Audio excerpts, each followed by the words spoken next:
Eu digo que nós estamos estrábicos atualmente, né? Tendo que, com dos nossos focos, tentar segurar os pilares da República, tentando evitar golpes de Estado, assassinatos, explosões, macetes jurídicos para escapar da óbvia punição. O tempo inteiro nós temos que estar focado lá. Mas com outro olho, a gente não pode desligar do Congresso, porque esses caras não dão respiro, né? Uma semana é uma pauta medieval, que é uma pauta que passa para ser o maior aceno que eu já vi para crime, que é a PEC do estuprador.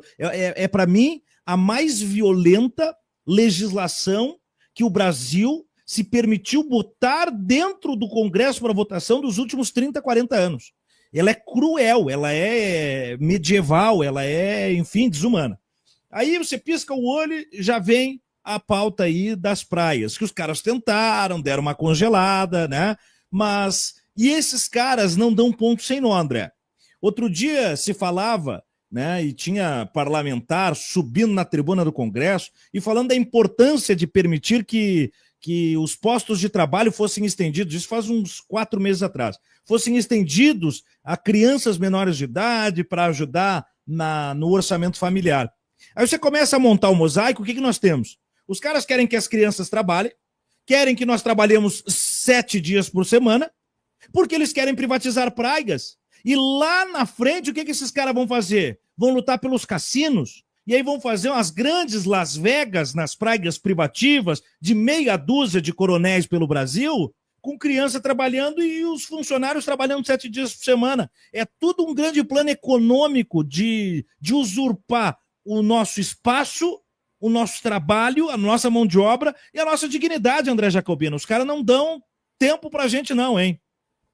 É por isso que o campo progressista, a gente pode até desenvolver um pouco mais isso. Eu escrevi 2 artigos recentemente sobre isso, né?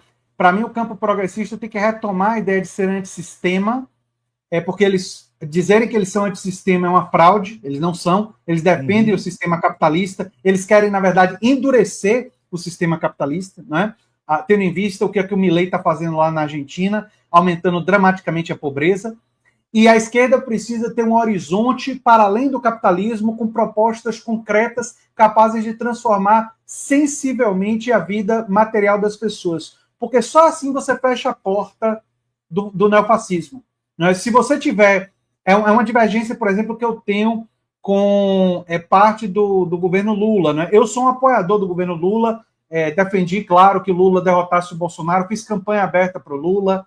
É muito importante deixar claro que eu não caio no antipetismo, mas eu entendo que o PT pode estar dormindo um pouco no ponto se não abraçar essas transformações mais profundas, porque quando você tem um discurso de só manter as instituições, a democracia liberal e tal, você é engolido pelo fracasso do capitalismo. Né?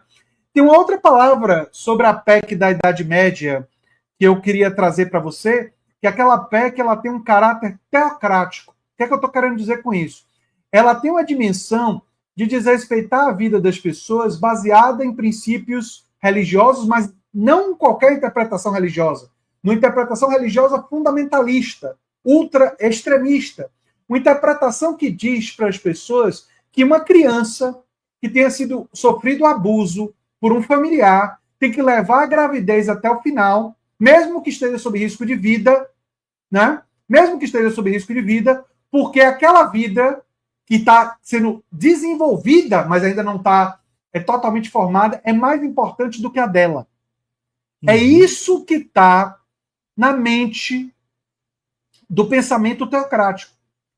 E você falou da questão da PEC do estuprador. Então, e aí nós estamos falando de um... Eu peguei um exemplo que é muito comum no Brasil, né?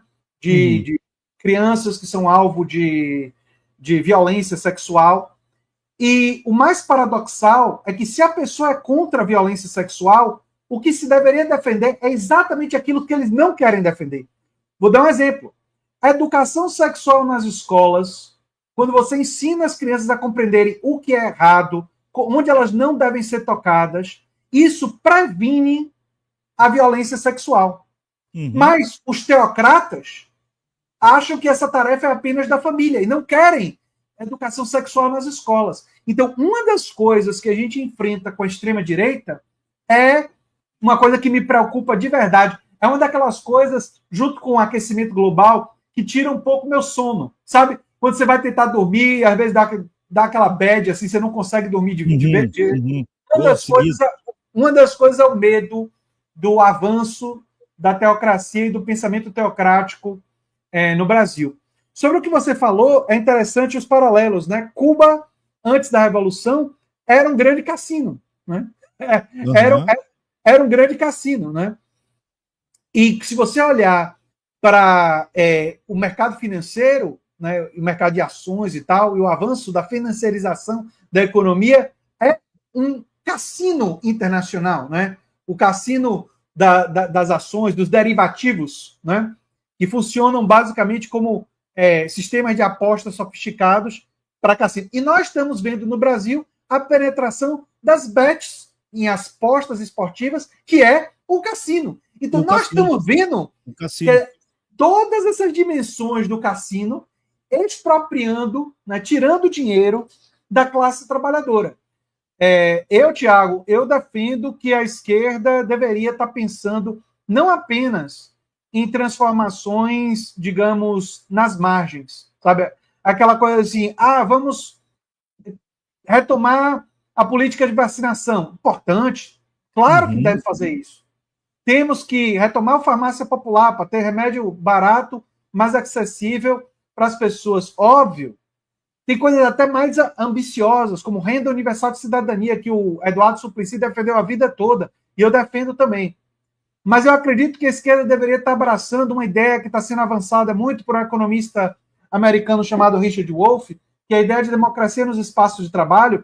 A esquerda deveria estar pensando em formas de empoderar essa classe trabalhadora que quer empreender e pegar esse empreendedorismo e guiar ele para o empreendedorismo coletivo, para a ideia de trabalhadores controlarem os meios de produção coletivamente. É uma forma de empreendimento, é uma forma de empreendedorismo, mas não é um empreendedorismo meramente individual, ele é coletivo, ele surge a partir de coletivos. E a esquerda poderia ajudar isso em prefeituras, em governo de estado, poderia ajudar isso com projetos em universidades. O Estado brasileiro poderia ter uma disputa das universidades terem projetos e ter financiamento para as universidades que desenvolvessem cooperativas associadas a trabalhadores em cada cidade. Tem muita coisa que pode ser feita para expandir o trabalho associado e mostrar para a classe trabalhadora um caminho para além da ditadura dos espaços de trabalho.